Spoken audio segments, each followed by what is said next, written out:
No niin, ja sitten ei muuta kuin mennä. Viimeistä Kyllä. sarjan viimeistä webinaaria. Joo,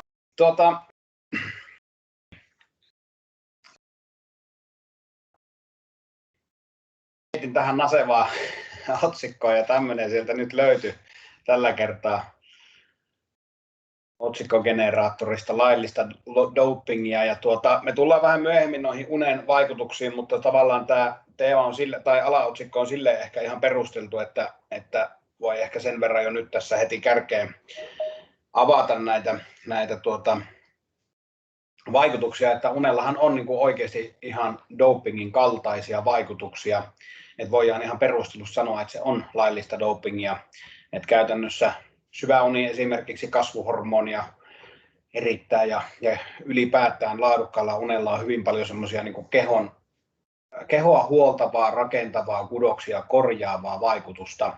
että jos halutaan palautua hyvin ja olla ylipäätään vireitä ja energisiä, niin kyllä se uni on se, mistä kannattaa lähteä hommaa viemään eteenpäin ja ottaa se laillinen dopingi sieltä käyttöön. Semmoinen. Ja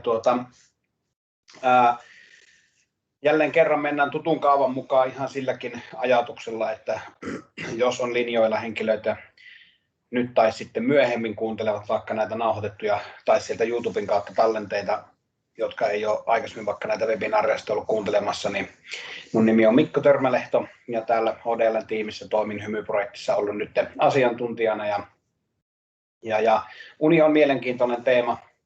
Siitä on puhuttu viime vuosina paljon ja omassakin työssäni se on totta kai ihan voi sanoa, että viikkotasolla niin se on jollakin lailla niin kuin pinnalla, että on asiakkaita, joiden kanssa ei voi ehkä puhua univalmennuksesta, mutta joiden kanssa niin kuin tosi isossa keskiössä on se unen parantaminen. Ja sitten semmoisten ihmisten kanssa, joilla ei ehkä ole varsinaisesti unen kanssa isoja ongelmia, mutta kuitenkin niin kyllä se heidän kanssa keskustelun tasolla pyörii sitten se teema, että miten olet nukkunut ja miten olet levännyt ja kuinka palaudut ja näin poispäin. Niin unesta valmennuksessa paljon puhutaan.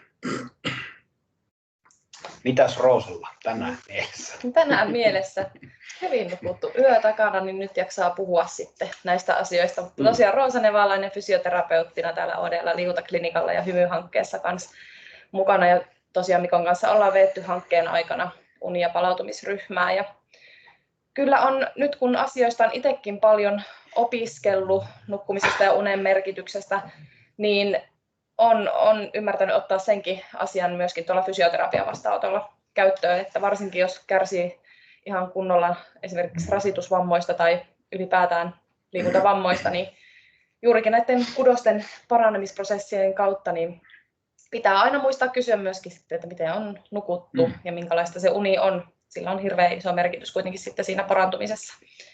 Kyllä. Lähdetäänhän eteenpäin. Joo,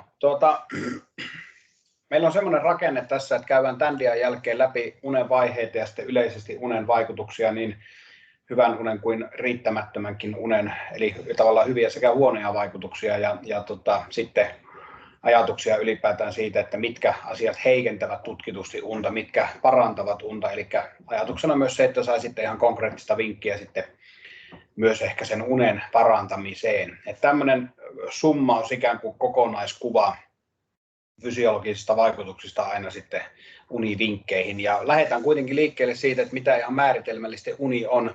No Uniliitto määrittelee unen näin, että se on ihmisen aivotoiminnan tila, jossa tietoinen yhteys olemassaolo on poikki. Unen aikana elimistö elpyy ja lepää ja esimerkiksi sydämen syke hidastuu ja verenpaine laskee. Ainoastaan aivot työskentelevät, sillä ne käsittelevät päivän tapahtumia ja lataavat omia energiavarastojaan. Toki jos määritelmää kysyttäisiin muualta, niin voisi olla vähän erilainen määritelmä, että ei tämä sillä tavalla mikään niin kuin kiven hakattu ole, että määritelmällisesti niin juuri näitä asioita unessa tapahtuu, mutta varmasti eri tahot määrittelee unta vähän eri tavalla, mutta näinhän se on, että yhteys on ikään kuin tietoiseen maailmaan poikki ja elpymistä tapahtuu monella tasolla ja niitä me ruvetaankin seuraavaksi vähän käymään läpi että mitä sitä tapahtuu ja mennäänpä siitä sitten Roosan johdolla niin unen vaiheisiin. Joo, eli meillähän tosiaan yöuni koostuu useammasta unisyklistä. Noin 3-5 kappaletta suurin piirtein. Voi olla joillakin enemmänkin unisyklejä, mutta 5 on semmoinen suurin piirtein keskiarvomäärä. Ja ne on semmoisia 90-100 minuutin mittaisia syklejä. Ja niissä toistuu aina ne tietyt unenvaiheet. Ja ensimmäisenä siellä meillä on torkeunta. Ja tätä on saattanut myöskin ehkä joskus tulla, jos on hyvinkin väsynyt, niin ihan siellä päiväaikaankin. Eli se on hyvin pinnallista unta, joka koetaan unen sijaan enemmänkin semmoisena rentoutumisen tilana. Yhteys ympäristöön heikkenee ja ajatus harhailee, mutta ei kuitenkaan olla unessa ja nähdä niitä unia. Ja siitäkin meillä on kuitenkin 5% yöunesta on aina torkeunta. Ja sillä ei tosiaan ole mitään eheyttävää vaikutusta, eli ei niin kuin sitä meidän vireystasoa hirveästi paranna. Ja tämä aina tosiaan alkaa se unisykli täällä torkeunella, mutta sitten se aina vähenee pikkuhiljaa, mitä pidemmälle mennään. Oikeastaan sitten toistuu nämä syklit ja unenvaiheet vähän eri tavalla siellä sykleissä. Ja sitten toisena meillä on siinä perään vilkeuni. Ja vilkeuni on jo tosiaan unta, eli se on kuitenkin hyvin pinnallista unta. Ja siitä se palautuminen sitten alkaa. 50% jopa aikuisen yöunesta on tätä pinnallista vilkeunta. Ja sitten tietenkin, kun syvä uni sieltä tulee vähän korvaamaan sitä, niin vähenee se määrä aina siellä syklissä, mutta kokonaismäärä on noin 50%. Satunnaisesti niihin ulkoisiin ääniin ja ympäristöön reagoidaan tämän vilkeunen aikana jollakin määrin. Tämä ei ole vielä siellä syvässä unessa kuitenkaan, että vähän reagoidaan, mitä siellä ympärillä tapahtuu. Herätään suht helposti niihin ulkoisiin ääniin.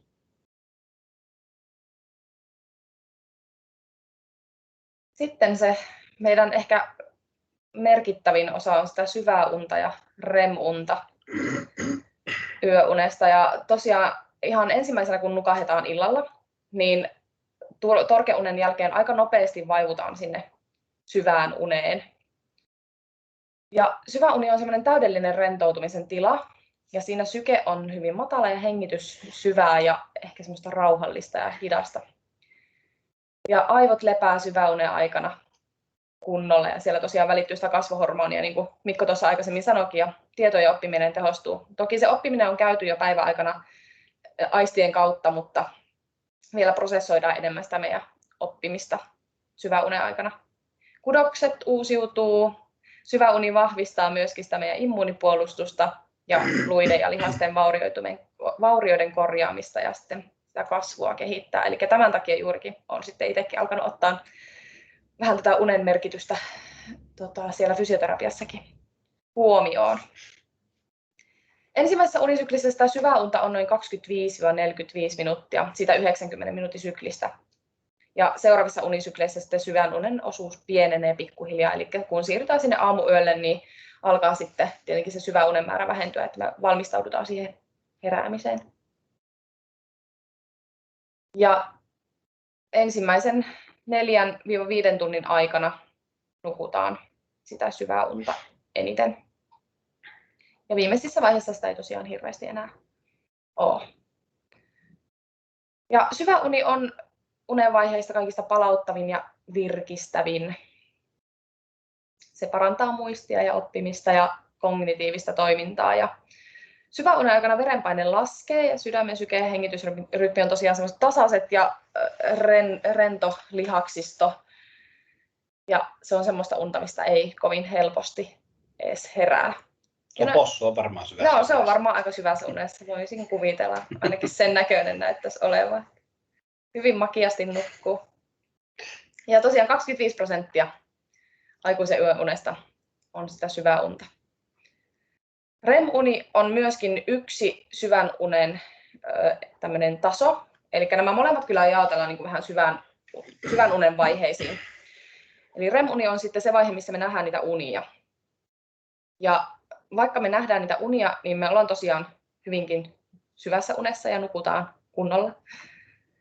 Siellä on runsaasti niitä mielikuvia ja ajattelua, joskin sitten se logiikka on hyvin erilaista kuin valveilla olossa. Eli ja aivot on tosi aktiiviset. Eli jos laitettaisiin ne aivosähkökäyrät ja tarrat ja piuhat kiinni meidän päähän, niin meillä aivosähkökäyrät hyppäisi ihan hirveätä pomppua siellä.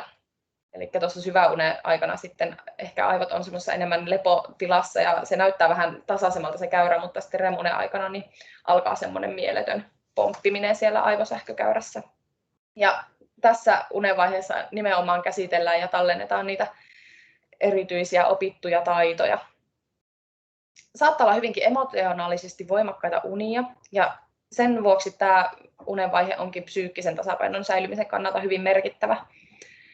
Ja sitäkin on tutkittu, että jos on masentuneisuutta ja ahdistuneisuutta, niin REM-unen määrä kasvaa ja unet saattaa olla hyvinkin semmoisia painajaismaisia. Eli senkin vuoksi tämä on hyvin tärkeä sen psyykkisen tasapainon säilymisen kannalta ja sieltä saattaa tulla niitä ensimmäisiä merkkejä jopa unitutkimuksissa sitten mahdollisesta ahdistuneisuudesta ja masentuneisuudesta. Ja REM-unen aikana verenpaine heittelee myöskin kovasti, kun ne aivosähkökäyrätkin siellä pomppii hirveätä vauhtia, niin myöskin meidän verenpaine vaihtelee. Se saattaa pompata tosi nopeasti, tosi korkealle ja saman tien sieltä tosi matalalle. Ja sen vuoksi on myöskin hirveän tärkeää, että se meidän verisuonisto ja aivosuonisto olisi kunnossa, että se kestäisi tätä REM-unen aikaista voimakasta verenpaineen vaihtelua. Ja mikä on mielenkiintoista, niin tosiaan monesti sydäninfarktit sattuu siellä aamuyön tunteina, kun sitä REM-unta nukutaan eniten. Eli niillä on pieni yhteys toisiinsa. Ja ensimmäisessä unisyklissä sitä REM-unta on hyvin pieni määrä. Ja sitten loppua kohti, siellä aamuyötä kohti, niin tosiaan REM-unen määrä sitten lisääntyy. Se näkyy siellä unisyklissä sitten vähän erillä tavalla. Ja on hyvä muistaa myös se, että normaalissa unessa ollaan noin 5% kuitenkin valveilla. Se on ihan normaalia, että me käydään valveilla yöaikana. Me käydään valveilla myöskin sillä lailla, että me ei välttämättä sitä itse tiedosteta, mutta vaikka kävisi valveilla niin, että tiedostaa sen, niin se on ihan normaalia. Jos sä nukahdat kuitenkin sen suurin piirtein 10 minuutin valveillaolon jälkeen, niin se on vielä ihan täysin normaalia, mutta jos sitten alkaa olemaan sellaisia pitkiä valveillaolojaksoja keskellä yötä, niin silloin kyllä kannattaa jo ehkä hakeutua vähän lääkärin pakeille ja juttelemaan tästä asiasta, selvittämään, että minkä takia sitten sitä valveillaoloa tulee. Ja aamuyöllä herääminen, jos herätään aikaisin aamuyöllä tai aikaisemmin mitä normaalisti, niin se voi myöskin viitata siihen, että se meidän unen tarve on tyydytetty ja sen vuoksi sitten herätään vähän aikaisemmin. Joo, ja toki se voi viitata myös sitten osaltaan korkeaseen stressiin. Myös, että esimerkiksi kortisolihormoni, mikä on stressihormoni, niin sen eritys, jos on koholla, niin se herättää ihmisen unesta. Eli kortisolihormoni on semmoinen, että sitä on oikeastaan niin kuin pakko erittyä, että ihminen herää unesta. Että se on semmoinen hormoni, että se ikään kuin saa ihmisen heräämään. Että siinä mielessä tärkeä hormoni, mutta sitten stressi vaan tekee sen, että se kortisoli, jos on kroonisesti koholla ja yölläkin koholla, niin se voi aikaan saa sen, että yöuni ikään kuin katkee. Eli siinä voi olla tavallaan semmoinen, mitä Roosa tuossa sanoi, että on niin kuin unen tarve on tyydytetty, niin ihminen herää, tai sitten toisaalta niin, että unen tarvetta sinällään olisi, mutta korkea stressi aiheuttaa sen, että uni katkee. Ja se on justiinsa myöskin silloin keskellä yötä, jos tulee paljon niitä heräämisiä, niin saattaa olla justiinsa tämän korkean stressitason aiheuttamaa. Joo. Toi on niin kuin sillä, ennen kuin mennään eteenpäin, niin ihan ehkä semmoinen hyvä vielä kertaus, vaikka varmasti sen niin kuin ymmärsittekin, että kaikki kuulijat, mutta tavallaan kun hirveän usein ihmiset kysyy, että milloin nukutaan niin kuin syvää unta ja miten ne vaiheet menee, niin se on ihan hyvä tietää, että tosiaan niitä unen vaiheita menee siinä noin puolitoista tuntia kestää se sykli ja sillä on aina niitä eri unen vaiheita, mutta ne vaan määrät ajoittuu sillä lailla, että ekoina yön tunteina on vähän eri määrästä tai yleensä enemmän sitä syvää unta ja vähemmän REM-unta ja sitten taas aamuyöllä se alkaa kipata niin päin, että syvää unen määrä vähenee. Sitä edelleenkin on siellä unisyklissä, mutta paljon vähemmän ja sitten REM-unen määrä nousee, että sillä tavalla ne ajoittuu. Kyllä, ja tuossa itse asiassa myöhemmin nähdäänkin sitten vähän sellaista käyrää, mikä ei ole täysin validia, mutta siinä kyllä näkyy ihan kivasti ne portaikot, uni ajoittuu siellä. Suuntaantavia käyriä. Kyllä. Jees, siitä unen vaiheesta niin otetaan vähän ihan näkökulmia siihen, että miksi se unen merkitys tai miksi se uni on niin tärkeää.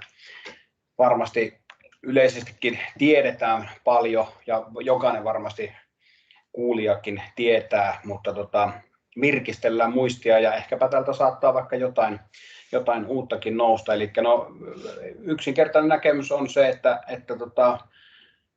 sellaista, mihin viittaa myös tämä tosiaan se otsikko, eli laillista dopingia, että sellaista anabolista, eli tällaista kudosta korjaavaa vastetta, niin ei oikein saa mistään muualta kuin unesta.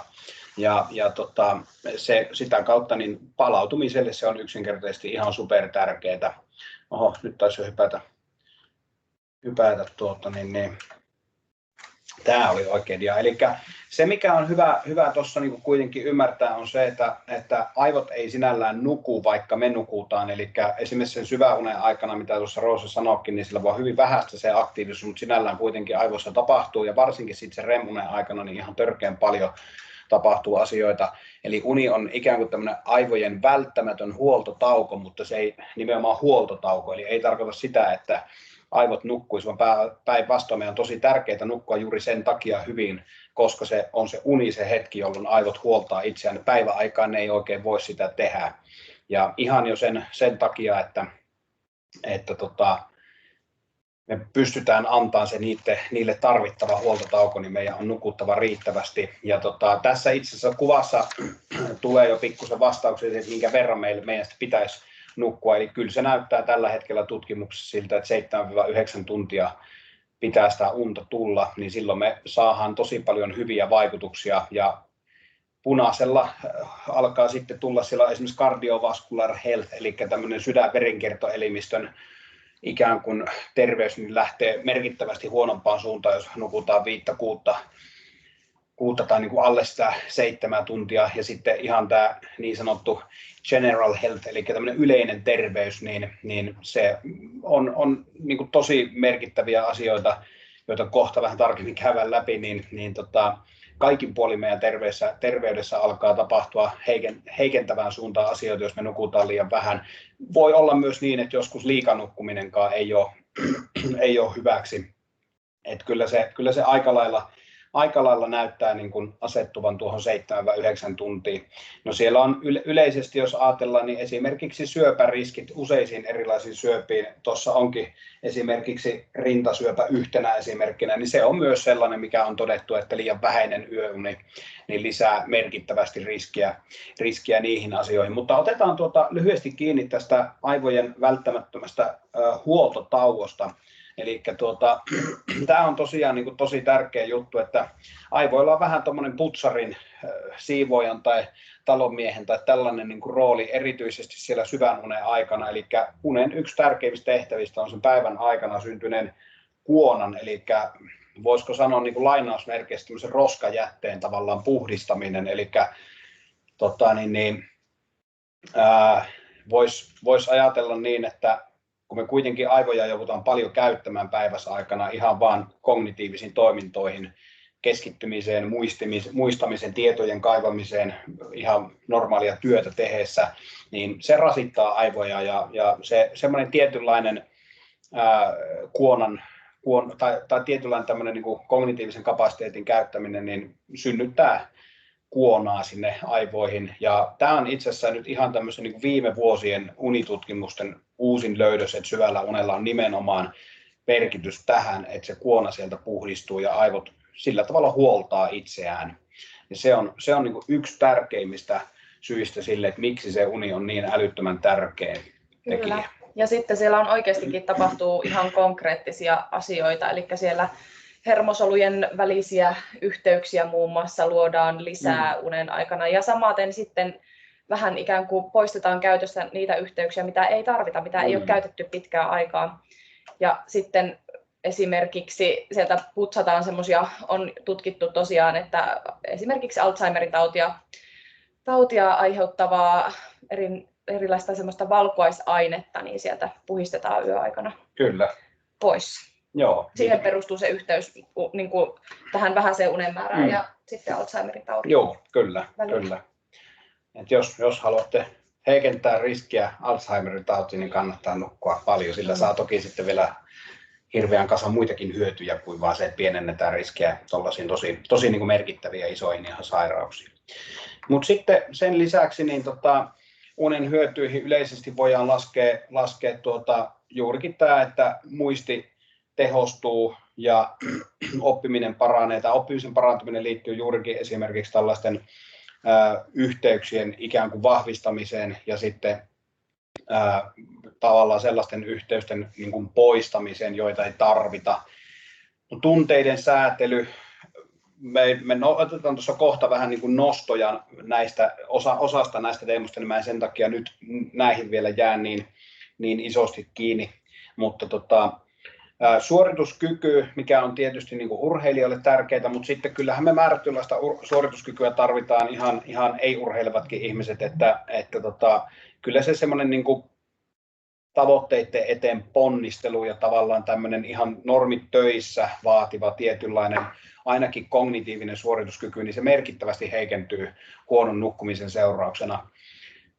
Ja immuniteettisairauksien ennaltaehkäisy käy tietysti vähän käsikädessä, että kun immuniteetti vahvistuu, niin ei sairastuta ihan siis puhumattakaan näistä Alzheimereista ja useista eri syövistä, mutta sitten ihan siis perusflunssat on myös ihan sellaisia, että kun immuniteetti on vahva, kun aivot on poistanut kuonaa ja ne on saanut ylipäätään levätä, meillä on ollut riittävästi laadukasta unta, niin silloin me ei myöskään imuroida kaikkia sairauksia itsemme niin herkästi.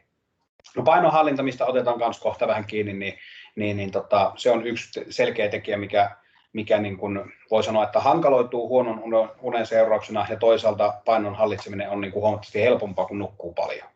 Ja tässä ehkä sillä niin kuin koottuna tämmöisiä hyötyjä ja jos ajatellaan ihan niin kuin tämmöistä raakaa tutkimusfaktaa, että minkä verran me nukutaan, niin mehän nukutaan aivan liian vähän. Että keskimäärin siis aikuinen työikäinen ihminen niin nukkuu keskimäärin 6,5 tuntia. Ja se on siis keskimäärin, mikä tarkoittaa sitä, että siellä on toki ihmisiä, jotka nukkuu 8 tuntia, mutta sitten on tosi paljon niitä, jotka nukkuu vähemmän kuin on 6,5 tuntia. Niin se tarkoittaa sitä, että meillä on niin kuin tosi isoja haasteita ihan yleisesti terveydessä siinä, että kun ei vaan saada riittävästi unta. Eli aikuinen tarvitsee 7-9 tuntia unta, juniori-ikäinen yleensä enemmän niin kuin 9 eteenpäin tai ainakin 8 eteenpäin, että jos nuorelle unen tarve on niin kuin 8+, että puhutaan enemmän siitä 8-10 tuntia, jos mennään pieniin lapsiin, niin se on vielä enemmän, jos mennään vauva-ikäisiin, niin se on vielä enemmän. Että tietyllä tavalla unen määrä vähän vähenee, mutta aikuinenkin tarvitsee 7-9 tuntia edelleen sitä unta. Ja tosiaan tutkimusten mukaan niin 2/3 käytännössä nukkuu liian vähän. Ja jos ajatellaan esimerkiksi semmoisia useita eri raportteja, mitä on niin kuin monesta eri suunnasta tullut, niin tällä hetkellä puhuttiinpa First Beatin palautumisanalyyseistä tai mistä tahansa muista, niin karkeasti voidaan sanoa, että tämmöisten ihan mitattujen faktojen, erilaisten hermostoanalyysien seurauksena, mihin nyt esimerkiksi First Beat perustuu, niin voidaan sanoa, että noin puolet suomalaisista niin kärsii ylikuormituksesta. Ja yksi tekijä on ihan varmasti se, että unta tulee vaan liian vähän. Ja sen lisäksi meidän pitäisi panostaa siis nukkumaan menemiseen ajoissa ja unen määrään, niin myös unen laatuun panostaminen on ensiarvoisen tärkeää. Ja katsotaankin tässä vähän myöhemmin sitten idea siihen, että mitä niin se voisi niin kuin käytännön tasolla tarkoittaa. Ehkä tässä vaiheessa voisin jo heittää semmoisen vinkin, että kun harva meistä nukahtaa saman tien, ja itse asiassa ei ole edes hyvä, jos nukahtaa saman tien. Se on ehkä hyvä nosto tässä vaiheessa, että kun monesti ihminen saattaa sanoa, että mulla on hyvät unenlahjat, että mä nukahan minuutissa, mutta ainakin unilääkäreiden, muun muassa Henri Tuomilehon, tai jos otetaan maailmalta vaikka Matthew Walker, joka on tämän hetken varmaan niitä tunnetuimpia unitutkijoita, niin heidän mukaan se, että nukahtaa hyvin nopeasti, niin tarkoittaa sitä, että kärsit univajeesta. Se on siis seurausta siitä, että sulla on univajetta, palautumisvajetta ja sen seurauksena sä nukahat nopeasti. Eli normaalisti on ihan tyypillistä, että ollaan sängyssä 10-20 minsaa, mitä se sitten onkaan ennen kuin nukahetaan. tuntikausien pyöriskely ei tietenkään ole optimaalinen, mutta varmasti voi olla puolikin tuntia ihan vielä semmoinen normaali aika, että jolloin ei olla vielä välttämättä ihan nukahdettu. Mutta niin, pointti siis vähän meni jo kiertoteitse tämä mun tarina, mitä siis yritin sanoa, niin on se, että jos me halutaan nukkua 8 tuntia, niin meidän pitää viettää sängyssä aikaa enemmän kuin se 8 tuntia.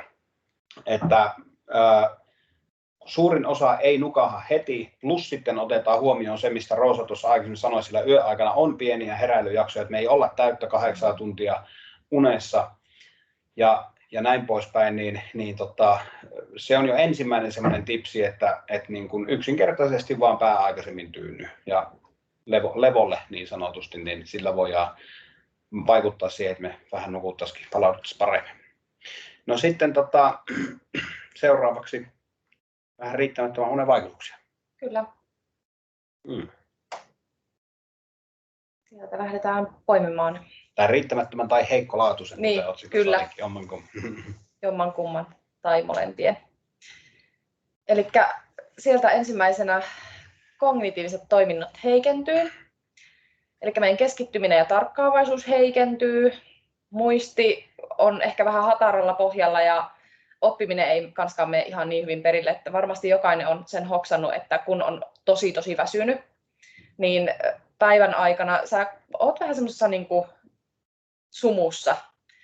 Eli et välttämättä muista kaikkea, mitä on palaverissa keskusteltu tai työkaverin kanssa keskustellut työasioista, tai niitä on ainakin vaikea muistaa niitä asioita. Ja sitten se ajatus harhailee, sä et pysty keskittyä siihen asiaan, mitä sä oot tekemässä. Ja tosiaan, että välttämättä jos yrität opetella jotakin uutta, jos on opiskeluja joillakin meneillään tällä hetkellä, niin olet varmasti huomannut sen, että jos on huono yöuni takana, niin se oppiminen ja opiskelu on tosi vaikeaa. Ja ne asiat ei vaan mene sinne päähän yksinkertaisesti.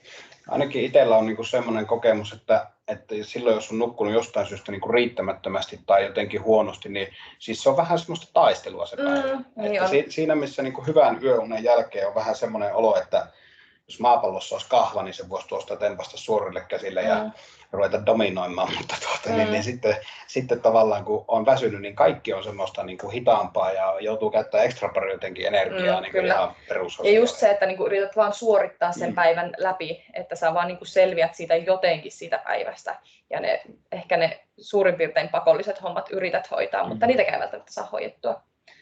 Ja sitten just tuossa, mitä Mikko mainitsikin tuosta sairastelusta, eli helpommin sairastuu ihan perusflunssaankin, jos on pitkään jatkunutta univajetta tai semmoista huonolaatuista unta, niin on ihan fakta, että helpommin tulee kipeäksi.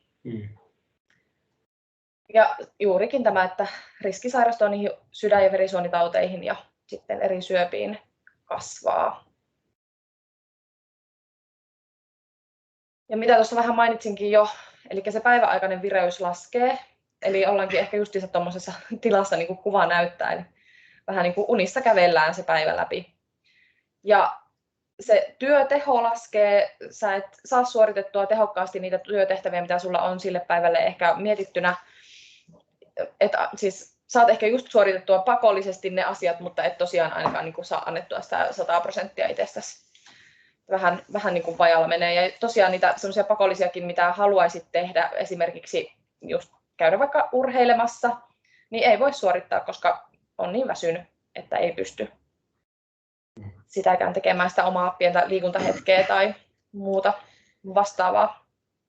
Joo, ja tuli semmoinen niin kuin mieleen tässä, kun valmennustyötä, personal training työtä paljon tekee, niin tämä on niin kuin noussut jotenkin aika selvästi vaikka valmennuksessa esiin, että ihan valmennusta aloittava asiakas on niin kuin itse tuonut sen esille, että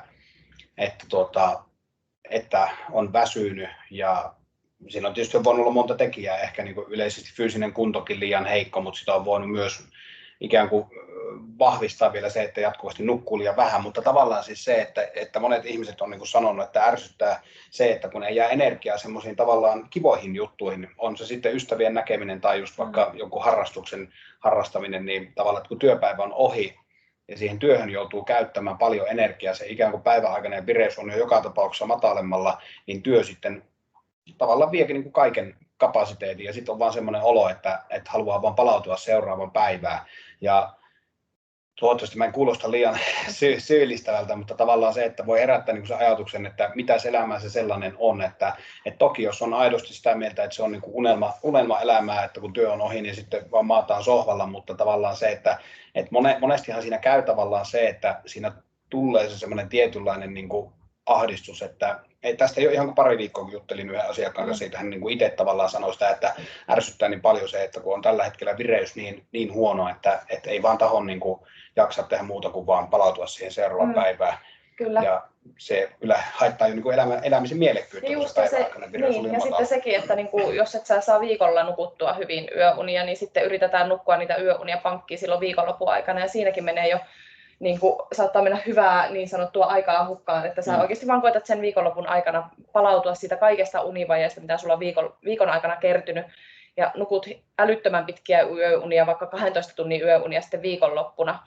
Ja siinä on itse asiassa kierre valmis. Sä nukut paljon pitempään viikonloppuna aamulla, niin on muuten maanantaina ihan varmasti vaikeampi herätä taas sitten 6 mahdollisesti sinne töihin. Joo, ja tuo on sillä hyvä pointti, ennen kuin mennään eteenpäin. Meillä ei tästä ehkä semmoista erikseen omaa diaa, niin ihan hyvä ottaa kiinni tuosta, että se on myös nyt niin kuin tosi tärkeä huomioida, että unitutkimuksissa on tosi vahvasti pystytty osoittamaan se, että jos ihminen nukkuu maanantaista perjantaihin aina pikkusen liian vähän, eli sanotaan, että vaikka puoli tuntia per yö niin kuin liian vähän siihen omaan tarpeeseen nähen, eli että sitä kertyisi se 2 tuntia, 2,5 tuntia sitä univajetta siinä maanantain-perjantain välillä, niin vaikka sulla olisi vapaa viikonloppu ja mahku nukkua niin pitkään kuin pystyt, niin se pitkä yöuni, vaikka nukkusit tyyliin 13 tuntia, niin se ei kata sitä. Sä et pysty tavallaan niin kuin yhdellä pitkällä yöunilla kuittaamaan sitä useammasta päivästä tullutta univelkaa. Ja tämä on niin kuin tosi iso harhaluulo, mitä tähän kuulee niin kuin monen ihmisen puheesta, kun ihmiset sanoo tälleen, että jes, mulla on nyt vapaa päivä, että nyt mä pystyn nukkumaan pitkään. Ikään kuin oletetaan, että ei ole haitaksi, vaikka mä oonkin nukkunut niitä 6 tunnin yöunia tuossa nyt monta yötä putkeen, että nyt mä saan nukkua. Niin se ei vaan, elimistö ei vaan toimi sillain, että kyllä jos halutaan oikeasti olla energisiä aikaan saavia, niin kyllä se arki pitää järjestää niin, että siellä sitä aikaa on nukkua ihan perusarjessa. Pois lukien nyt tietysti tällaiset, että jos on vaikka pienten lasten äiti tai isä ja luonnollisesti ei voi nukkua, koska lapsi vaikka herättää niin kuin ihan hänen kehityksensä kuuluen niin sanotusti, niin se on ihan normaalia, että näin käy, mutta jos tällaista tilannetta ei ole, että jos se on enemmän sellaisista omista valinnoista kiinni, että ei vaan esimerkiksi malta mennä liian aikaisin nukkumaan, niin sitten kannattaa niin kuin tosi paljon kyllä ihan pysähtyä, miettiä ja ihan peili eteen mennä, että kannattaisiko tehdä muutosta, koska se ei vaan yksinkertaisesti viikonlopun aikana, vaikka tuntuu siltä, että nyt on levännyt. Niin. Ja itse asiassa aika usein menee niin, että kun tempaa ne 14 tunnin yöunet, niin vähän on semmoinen pollassa. Se on vähän semmoinen niin kuin olo, että aivan niin kuin ei se silloinkaan ole kovin virkeä se olo, että kyllä sitten ollaan niin kuin vähän semmoinen pöhnäinen siltikin. Joo. No sitten tämä nyt liittyy vähän siihen painonhallintaan, mikä tässä yhdellä dialla, jossa vähän zoomattiin näitä vaikutuksia, niin tämä on tärkeä huomioida kanssa, että on tutkimuksissa pystytty niin kuin ihan täysin toteen näyttämään toi, että mitä huonommin nukut, niin sitä huonommin syöt. Ja tämä on varmaan semmoinen, mikä on tosi monelle ihmiselle myös ihan omakohtainen kokemus, ja varmasti kaikki on kokenut sen joskus, että kun on nukkunut, ja varsinkin jos on nukkunut useamman yön huonosti, niin kyllä siinä vaan niin käy, että meillä tekee mieli enemmän yleensä runsasrasvaisia, runsassokerisia, eli tämmöisiä runsasenergisiä tuotteita. Ja sitten toinen asia, paitsi että tekee ihan mieli, kerron kohta miksi, niin sitten toinen on se, että kun se päiväaikainen vireys laskee, niin ei todennäköisesti jaksa panostaa ruoanlaittoon. Se on myös toinen semmoinen, että jos ei ole sitä hyvää ruokaa valmiina, niin kyllä se väsyneenä on ihan eri kiven takana tavallaan ruveta niin kuin valmistelemaan joku hyvä ruoka, kun paljon helpompi on vaikka kasata pinoleipiä tai ottaa suklaata tai jotain tuollaista, mitä saisi nopeasti niin kuin energiaa. Tai voltittaa. Niin, kyllä. Mutta tässä on siis, että minkä takia meille sitten tekee univelkaisena mieli ylipäätään helpommin ruokaa enemmän kuin mitä tarvitaan ja nimenomaan semmoista runsasenergistä, niin se perustuu ihan täysin hormoneihin, eli sellaiset hormonit kuin leptiini ja greliini on nälän säätelyyn liittyviä hormoneja, ja leptiini liittyy tällainen, niin kuin, leptiini on kylläisyyshormoni, joka säätelee käytännössä ruokahalun syntymistä. Ja nyt se on niin kuin mielenkiintoinen, että uni, tai siis riittämätön uni saa aikaiseksi sen, että leptiinin tuotanto vähenee ja sen seurauksena nälän tunne kasvaa. Eli siis tarkoittaa sitä, että kehon hormonitasapaino tavallaan menee vähän vinksalle ja keho ilmoittaa nälän tunteesta, vaikka tavallaan todellista nälkää ei niin kuin ihan oiskaan. Ja greliini on taas niin ikään hormoni, joka stimuloi ruokahalua ja käytännössä käy sitten niin, että vähäinen uni saa tavallaan sen elimistön tuottamaan enemmän sitä greliiniä, jolloin ruokahalu kasvaa ja vastaavasti vähentämään leptiiniä.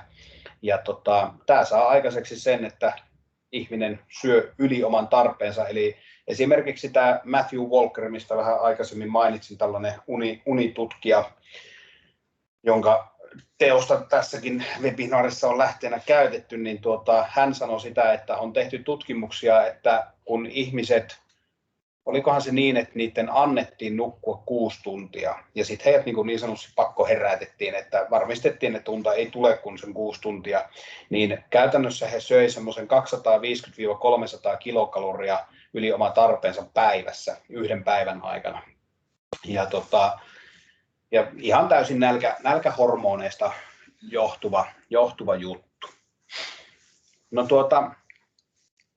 tämä on varmaan tyypillinen kans, minkä kaikki tietää kyllä, että mieliala vaihtelee, ailahtelee ihan eri tavalla väsyneenä.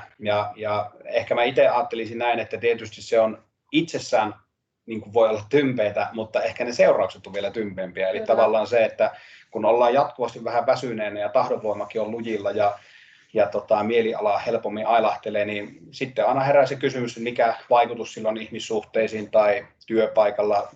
No ihmissuhteisiahan ne on niitäkin, mutta on se sitten niin parisuhde tai perhesuhteet tai suhteet kollegoihin, niin että aina ehkä helpommin vähän tulee sitten väsyneenä heitettyä semmoista sammakkoja suusta, mitä ei ehkä tarkoita varsinaisesti. Että. Niin, ja sitten myöskin se, että jos olet hirveän väsynyt, niin ei jää sitä energiaa nähdä niitä kavereita esimerkiksi vapaa-ajalla, että se vapaa-aika täysin menee tosiaan sitten siihen omaan palautumiseen ja siitä, että sä selviät sinne seuraavaan työpäivään. Että ei jää niiden ihmissuhteiden hoitamiseen sitä energiaa. Kyllä. Mutta ehkä niin kuin summa summarum, niin voisi sanoa, että riittämättömällä unella on kognitiivisia vaikutuksia, on hormonaalisia vaikutuksia, on hyvin paljon tämmöisiä emotionaalisia niin kuin tunne-elämään liittyviä vaikutuksia ja sitten ihan tavallaan tämmöisen niin kuin kudostasolla ja ihan fysiologisia vaikutuksia, negatiivisia vaikutuksia, että ei muuta kuin nukkumaan enemmän, niin tämmöiset vältetään. Joo. Mitkä sitten on semmoisia hyvän unen tappajia, eli mitkä heikentää sitä meidän yöunen määrää ja laatua mahdollisesti? Käydään nyt tässä ihan konkreettisia asioita läpi. Ja nyt sitten voi itsekin vähän alkaa tekemään sinne semmoisia merkintöjä, että toteutuuko näistä joku valitettavasti ja voisiko asiaa korjata jollakin tavalla, jos kärsit jonkun verran esimerkiksi nukahtamis- tai nukkumisuniongelmista. Joo. Aloita vaan. Joo. No, varmasti niitä on itse asiassa nyt aika paljon niitä tekijöitä, jotka haittaa unta, mutta tähän olisi tavallaan tämmöiset niin kuin yberkovat niin sanotusti kerätty, että mitkä on niin kuin tosi selkeitä hyvän unen tappajia. Ja alkoholi on yksi, ja siitä lyhyesti sen verran, että tämä on niin kuin, tästä paljon muun muassa tämä Suomen Matthew Walker eli Henri Tuomilehto on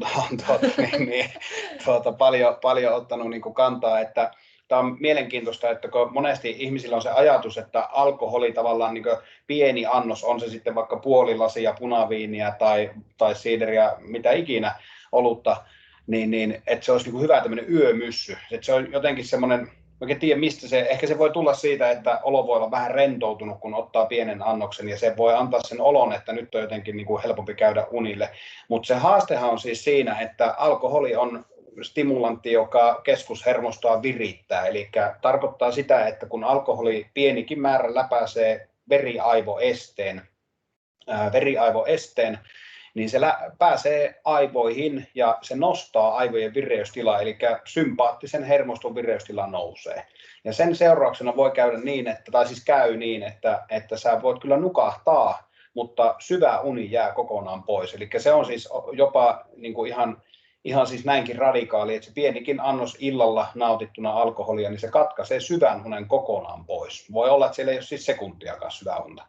Ja tämä on esimerkiksi First Beatin palautumisanalyysissä niin ihan selkeä, mikä niin kuin huomataan aivan toistuvasti, jos siellä on illalla nautittu alkoholia, niin se pystytään ihan suoraan katsomaan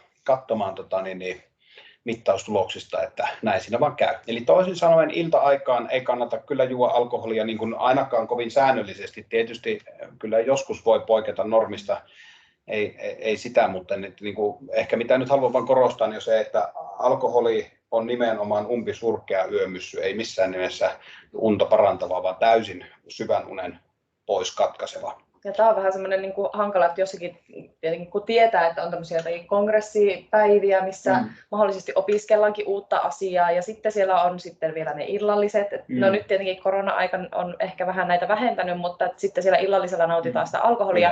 Niin se on se koko päivä periaatteessa kumottu, koska se syvän unen vaiheet jää sieltä pois sieltä unesta, niin se päivällä opittu asia, niin se pyyhkiytyy. Ja tästä niin kuin esimerkiksi juurikin First Beatin palautumisanalyysi-tutkija, joilla on siis likipitäen 300 000 suomalaisen tämmöiset hermostoanalyysit, palautumisanalyysit tehtynä, niin hän sanoo näin, että lauantai on ihan selkeästi suomalaisten kuormittavin päivä heidän mittauksen mukaan. Heillä on siis kuitenkin satojen tuhansien mittausten data jo takana. Ja se perustuu siihen, että valitettavan monella on se tyyli, että jos on maanantaista perjantaihin työ ja viikonloppu on vapaa, niin valitettavan monella on se tyyli, että perjantaina, kun se viikko on ohi ja koetaan vähän stressiä ja kuormitusta, niin tulee sellainen olo perjantai-iltana, että nyt on kiva ottaa pikkusen ehkä sitä punkkua tai olutta tai jotain. Ja sitten voidaankin huomata se, että itse asiassa siitä suunnitelusta vapaa-päivästä eli lauantaista tulee koko viikon kuormittavin päivä. Ja tämä on monesti se, mikä siellä myös näkyy. No kahvista voisi ottaa sen verran kiinni, että kahvi on ihan samanlainen sympaattisen hermoston piriste. Ja ehkä tästä tärkeää on tiedostaa se, että kahvin puoliintumisaika on 5-7 tuntia. Kukaan meistä ei voi tietää tarkalleen paljon se on. Se voi olla sulla paljon enemmän, se voi olla vähemmän, mutta koska me emme voi tuntea, milloin juodun kahvin määrä on puoliintunut, kofeiinin määrä on puoliintunut, me ei voi tuntea sitä mitenkään. Me on luotettava siihen, mitä se on tutkimusten mukaan. Ja tällä hetkellä se on 5-7 tuntia, joka tarkoittaa sitä, että jos sä juot kello 18 kupin kahvia, niin puolilta öin siitä on puolet vielä sinun verenkierrossa. Eli toisin sanoen, jos yhtään koet, että uni ei ole parhaalla mahdollisella tavalla, niin kun moni juo kahvia, niin kannattaa miettiä sitä, että pystyisitkö aikaistamaan niin, että kello 15 iltapäivällä tulisi juotua viimeiset kahvit. Ja jos nyt tuntuu siltä, että se on ihan utopia, että sä vaikka juot 8 viimeiset kahvit, niin lähde siitä, että juot vaikka 6 tai 7 viimeiset, ja kun se on ihan ok, niin yritä taas katkaista vähän, niin kuin totuttelet hiljalleen. Mutta nämä on tutkimusjuttuja, jotka ei ole mielipidekysymyksiä, että se on sillain tosi tärkeää tiedostaa, että kahvi on sympaattisen hermoston kiihdyttämistä edesauttava ainesosa, tai se kofeiini, ja se puoliintuu 7 tunnissa keskimäärin, ja sille sä et voi mitään, että kyllä se vaan niissä yöunissa näkyy, jos siellä illalla kahvia juopasta. Niin, ja eikä välttämättä sitä kahvia, koska kofeiinia löytyy muualta. Coca-Colassa on kofeiinia, vihreässä teessä on kofeiinia, eli ei muuta kuin suklaassa on kofeiinia. Joo, et ei muuta kuin kääntämään paketteja ympäri ja katsomaan, ja jos siellä kofeiinia on, niin mä kyllä suosittelisin iltakofeiinit jättämään ihan kokonaan vege, tai sitten hyväksymään sen, että se heikentää unta, ja se on tietysti sitten päätös, joka se oma valinta. Joo. Kyllä. No otetaan noin loput tuosta vähän lyhkäisemmin. Tuossa Roosa voisi kohta näyttää hyvää dataa sitten vähän tuosta treenin yhteydestä, mutta anyway, kova treeni myöhään illalla ei ole fiksua, se nähdään kohta. Stressi on varmasti myös semmoinen niin kuin tyypillinen, minkä jokainen voi allekirjoittaa, että kun stressiä on, niin se kyllä helposti tekee sen, että uni ei taho tulla. Ja toisaalta sitten, kun uni vaikka heikentyy, niin se itsessään lisää stressiä. Eli tässä on vähän kaksisuuntainen yhteys. Eli stressinhallinnan keinoja on varmasti hyvä niin kuin myös miettiä ja kehittää. No unipaineista sen verran, unipaine tarkoittaa sitä, että me päiväaikaisilla valinnoilla pystyttäisiin lisäämään unipainetta, eli sitä, että me mahdollistetaan nukahtaminen ja hyvä uni illalla. Ja elämä on rytmilaji, tarkoittaa sitä, että unipainetta me lisätään tasaisella ruokailulla, eli ruokarytmillä, tasaisella liikunnan harrastamisella, sitä, että meillä on tasainen vuorokausirytmi, ihan tasaiset nukkumaanmenoajat, niin nämä on valintoja: uni, ravinto, liikunta tai unen rytmittäminen, ruokailun, liikunnan rytmittäminen, joilla me lisätään unipainetta. Eli on tutkittu, että ihmiset, jotka nukkuu liian vähän, tai siis liikkuvat riittämättömästi, niin heillä on tilastollisesti katsoen niin myöskin heikompi unenlaatu kuin esimerkiksi säännöllisesti liikkuvilla. Ja ruokailun suhteen ihan sama juttu. No joo, siitäpä voisi sitten Joo, katsotaan vähän sitä, että miten se, jos liian myöhään treenaa illalla kovasti, niin miten se vaikuttaa meidän uneen. Tässä on Oura Cloudista otettu vähän kuvia, kuvakaappauksia, analyysiä. Ja tämä on siis minun käyrää nyt, mitä katsellaan. Ja täytyy taas muistuttaa, että esimerkiksi Ouralla et saa ihan validia, tarkkaa tietoa näistä sinun esimerkiksi unenvaiheista, mutta suuntaa antavia saa. Et jos haluaa ihan tarkasti tietää esimerkiksi omien unenvaiheiden määrät, niin silloin täytyy mennä sinne tarkkaan unitutkimukseen ja tosiaan nukkua ne piuhat päässä sitten. Saataisiin aivosähkökäyrä. Kyllä, mutta kyllä tämä hyvin antaa viitteitä siitä, että miten on nukuttu. Eli keskiviikko on datapäivä, eli tämä on niin tiistai-keskiviikko välisen yön tapahtumat tässä nyt näköisellä. Eli siellä näkyy, että tiistai-iltana eli 8. päivä on ollut vähän aktiivisuutta. Siellä on treenattu kovaa ja mulla on siis tiistai-iltaisin yleensä 9:30–11 luistelutreenit, eli todella myöhäinen aika. Mutta olen huomannut, että oma ryhmäliikunnan ohjaustyökin, että jos lopetan ryhmäliikunnan ohjaamisen 7:15 illalla kovat jumpat siihen alle, niin sekin jo vaikuttaa mun unenlaatuun. Mutta tässä on hyvä tämmöinen oikein konkreettinen esimerkki siitä, että tosi myöhään treenataan, niin mitä tapahtuu. Leposyke on noussut. Voimakkaasti näkyy tuolla ylhäällä sinisellä tuommoinen piikki. Ja nämä käyrät on vaan tämmöisiä, että ne näyttää, että siellä on ollut muutenkin aktiivisuutta maanantai, tiistai ja keskiviikkonakin on vielä sitten tuo vihreä käyrä tuolla alhaalla. Ja violettikäyrä keskellä näyttää sen unimäärän ja unen ajan. Eli hyvin vähän on tullut silloin unta.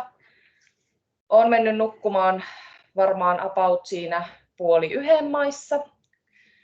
Ja 6 tuntia 19 minuuttia nukuttu, eli ei ihan hirveästi. Aamulla on ollut aikainen herätys töihinkin vielä siinä. Ja näkyy hyvin tuolla, että mä oon nukahtanut kyllä tosi nopeasti, tuo latency tuolla oikealla näyttää sen, että 4 minuutissa on kyllä nukahtanut. Mä joudun katsomaan tuolta isommalta näytöltä omia noita tekstejä, koska näiltä pieniltä ruuduilta näillä piilareilla näe, niin jos ihmettelette. Niin 4 minuutissa on kyllä nukahtanut, mutta se ei tosiaan ole hyvä asia, että mä oon nukahtanut aivan liian nopeaa. Niin kuin Mikko tuossa aikaisemmin sanoikin, että jos liian nopeaa nukahtaa, niin se tarkoittaa sitä, että olet yliväsynyt. Ja aika levotonta on muutenkin ollut tuo uni. Mä saan kyllä syvää unta nukuttaa yllättävän paljon. Se on mulla semmoinen hyvä ominaisuus, että ylipäätään nukun aika hyvin sitä syvää unta. Et sitä on kuitenkin tullut tunti 11 minuuttia tuosta 6 tunnista. Mutta REM-unen määrä sitten on taas ollut vähäinen verrattuna siihen muuhun syvään unen määrään. Ja se onkin itse asiassa, mulla oli tässä seurantajaksolla vähän sitten sitä, että me yritettiin sitä mun REM-unen määrää lisätä. Ja tässä kuitenkin näet sen merkityksen, mitä myöhäisellä urheilusuorituksella ei ole edes ollut mitkään siis kovat maksimisyketreenit todellakaan. Että aika semmoista lepposta meininkiä siellä tässä iässä jo tehdään, mutta että vaikuttaa todella paljon siihen seuraavaan yöhön. Onko Mikolla tähän jotakin lisättävää? Ei, siis ehkä niin kuin tiivistettynä tuo, että leposykkeen nousuhan, vaikka se on edelleen, voi joku ajatella, että tuo 52 beats per minute, eli 52 leposykkeet, se olisi niin kuin matala, mutta se pitää aina suhteuttaa siihen, mitä se on normaalisti. Eli se ei tarvitse nousta kuin muutamalla yksiköllä, niin se käytännössä häiritsee jo ja se, sen palautumisen ja sitä kautta alkaa sykevälivaihtelu heikentyä ja sympaattinen, eli tämä taistele-pakene-hermosto on aktiivisempi, joka vaikuttaa siihen, että se unen laatu on heikompi ja sitä kautta sitten unet sakkaa. Ja sieltä tulikin tosiaan hyvin kysymys, että miten REM-unen määrää voi lisätä, niin tässä sinulle seuraavassa diassa vastaus. Mene aikaisemmin nukkumaan.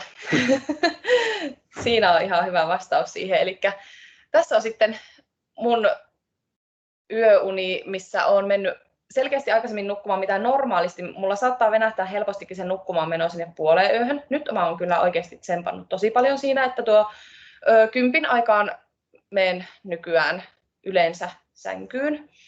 Ja sitten tässä on jo, tosiaan se sänkyyn meno on ollut silloin 22.20.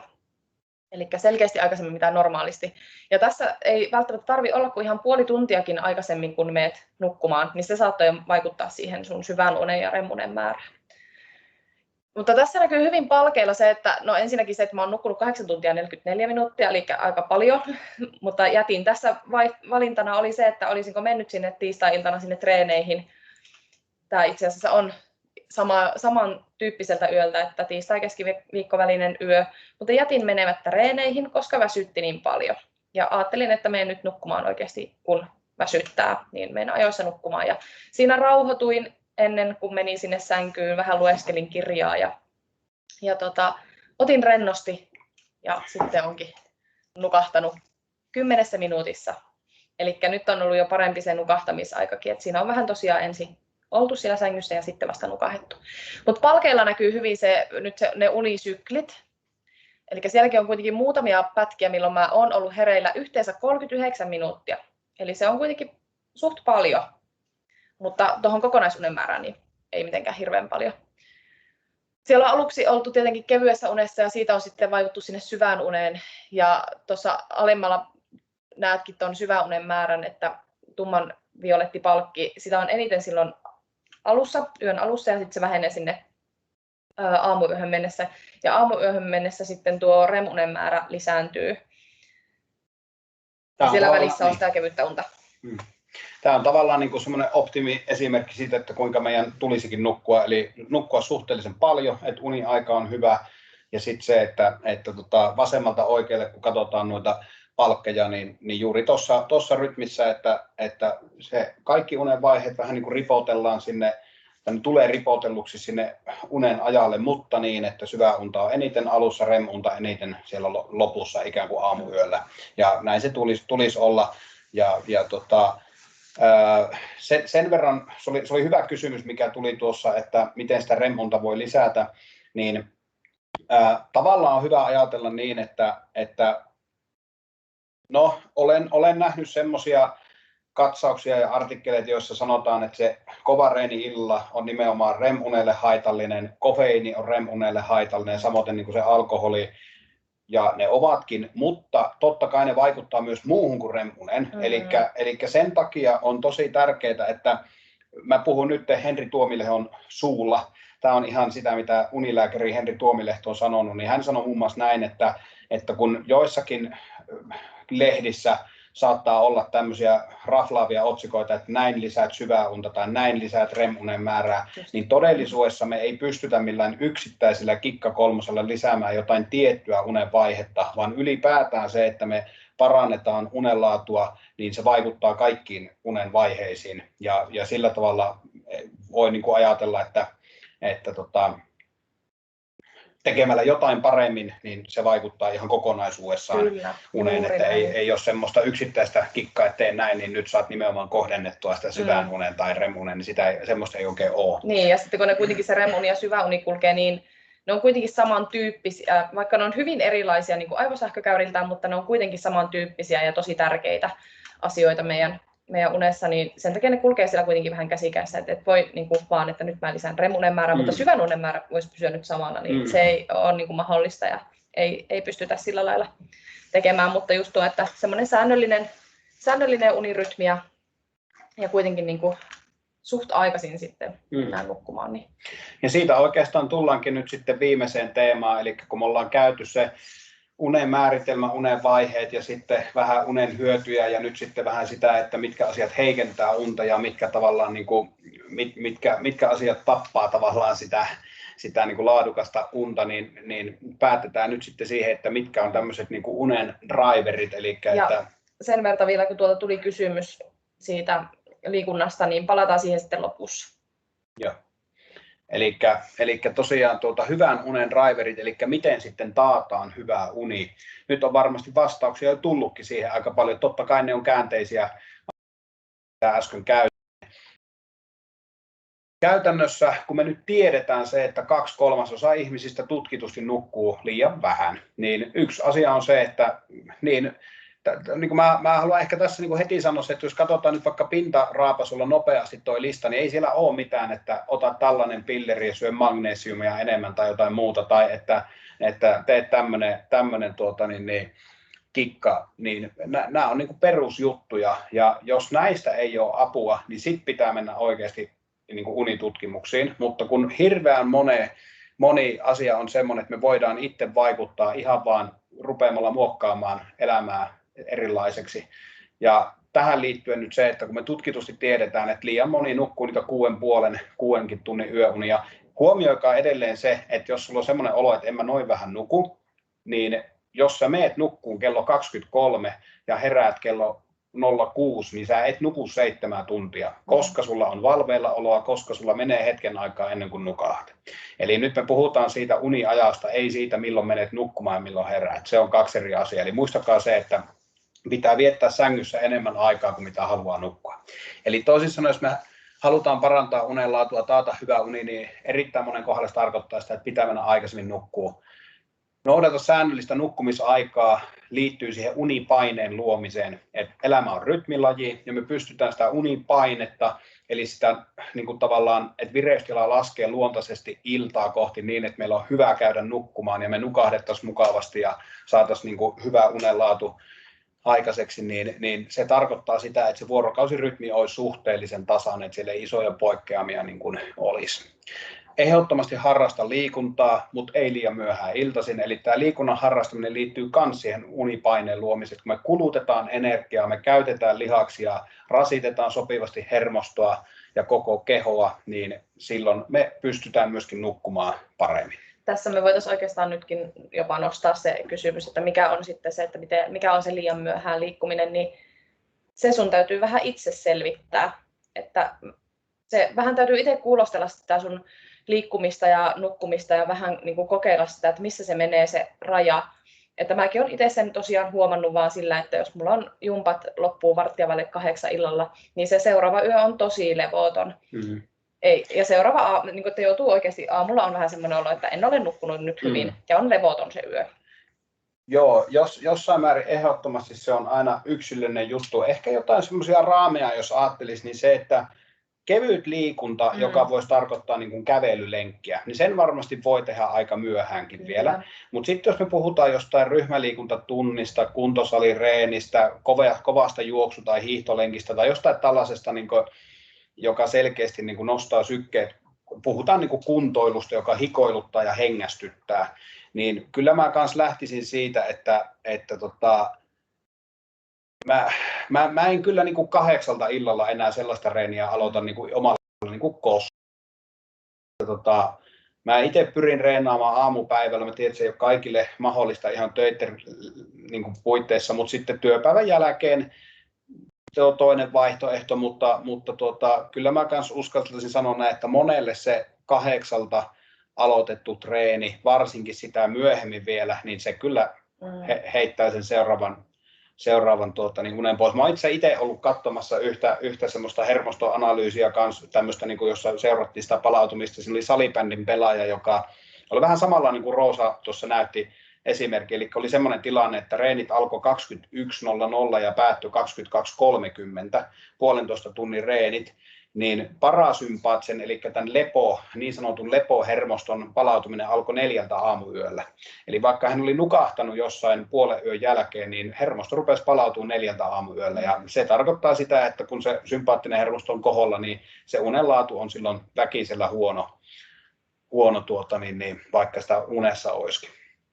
No joo, toimista puhuttiin, niin vältä kofeiinia, alkoholia, nikotiinia iltaisin. Tuosta ehkä puuttuu se iltaisin, että ei se kofeiini aamupäivällä tai keskipäivällä haittaa, mutta se on hyvä edelleen nyt muistutuksena. Se 5-7 tuntia on tutkitusti kofeiinin puoliintumisaika.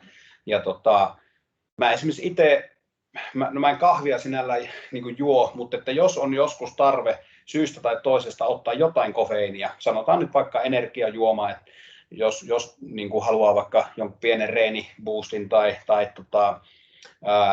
on joku tilanne, että haluaa vähän piristystä, niin mä yritän lähteä siitä, että se olisi ihan viimeistään kello 15 ja mieluummin vaikka aikaisemmin. Niin silloin mä varmistan sen, että se on jo kerennyt verenkierrosta lähteä pois, kun pitää illalla ruveta nukkuun. Ja nyt oli itse asiassa, lyhyesti sanon, niin oli semmoinen tilanne, mä tulin Savonlinnasta tuossa muutama viikko sitten, oliko se nyt viime viikolla?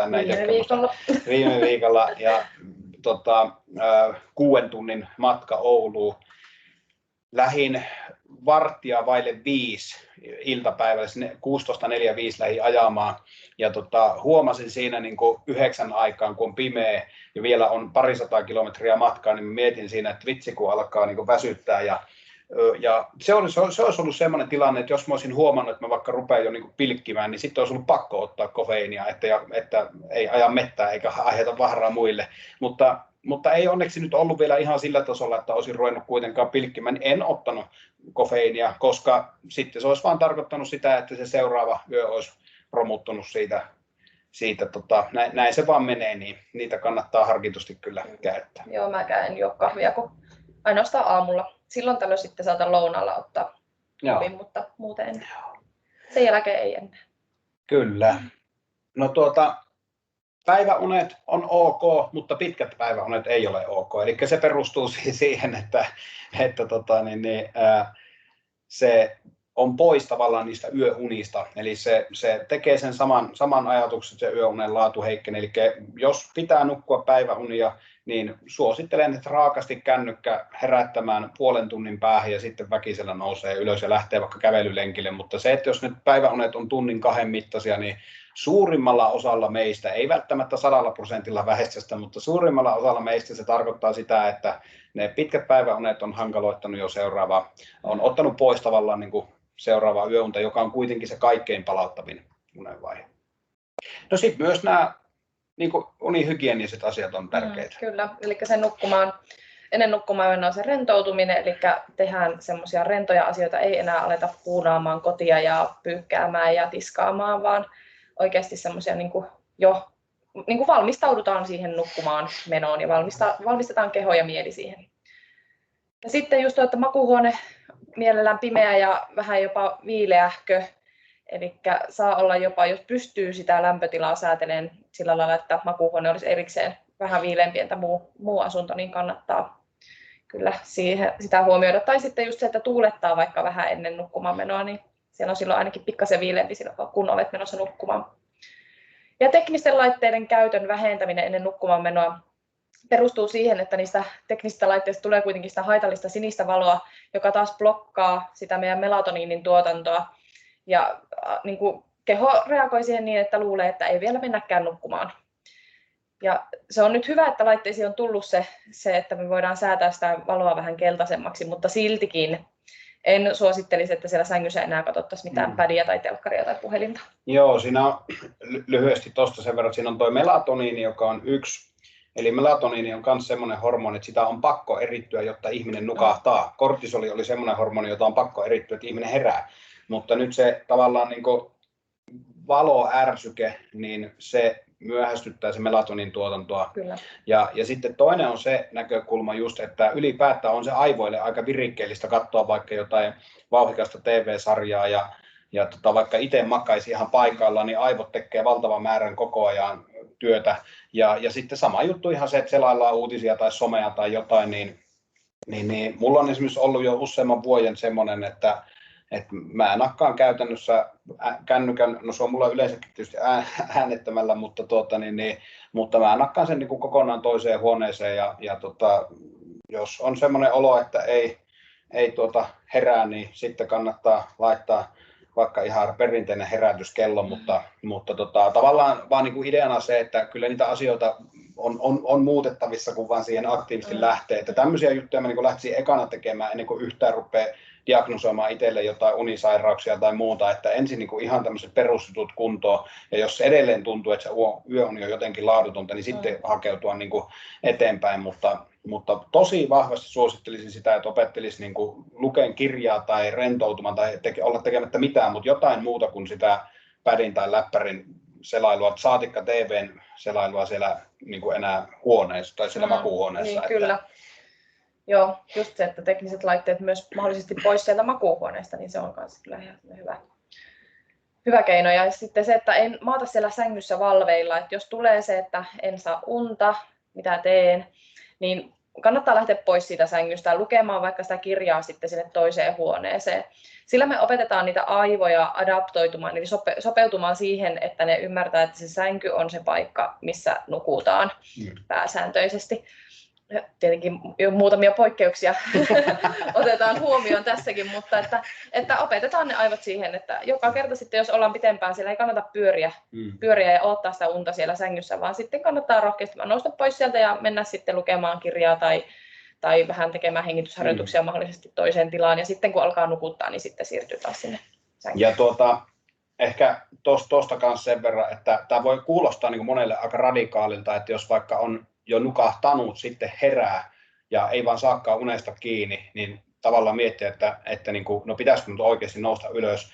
Kyllä kannattaa silloin, jos oikeasti sä oot jo aika pitkän aikaa, sanotaan ollut vaikka tunnin hereille ja tuntuu, että ei vaan niin kuin väsytä, niin yleensä ihmiset sanoo, että alkaa vaan ressaamaan se, kun tietää, että niin sanotusti kello käy, aika juoksee ja ei ole enää vähän aikaa nukkua, niin se ei vaan ole niin kuin millään tasolla optimaalinen yrittää edes vaipua uneen, jos jo koko ajan ressaa se, että kun mä oon tässä valveilla, niin joten sitä kannattaa kyllä ihan rohkeasti lähteä, vaikka olisi kello mitä tahansa, niin nouse ylös, puuhastele jotain kevyyttä, jotain rentoa, ja kun alat tuntea väsymystä, niin sitten siirry takaisin. Ja tämä on esimerkiksi semmoinen, mitä aika ihan jo niin kuin spesialistit niin myöskin käyttää enemmän ja enemmän niin kuin tällaista keinoa. Että, joo. Mut siinä oli meidän aika lailla tämmöinen pläjäys ja näinhän siinä saatiin taas tunti 10 minuuttia menemään, vaikka ajattelin, että tässä ei varmaan kaavan nokka tuhise, mutta niin se vaan tuhisi. Mutta tästä ehkä sen verran vaan, että tosiaan muistutuksena, että siellä YouTube-kanavalla, ODL:n kanavalla, niin nämä webinaarit löytyy, ne on sieltä katsottavissa, että jos jälkikäteenkin joku innostuu näitä katsomaan, niin ei muuta kuin kahlaatte vaan sitten muitakin läpi, niin kaikki sieltä pitäisi löytyä ja siellä on hyvää informatiivista, toivottavasti hyvää informatiivista tietoa. Kyllä.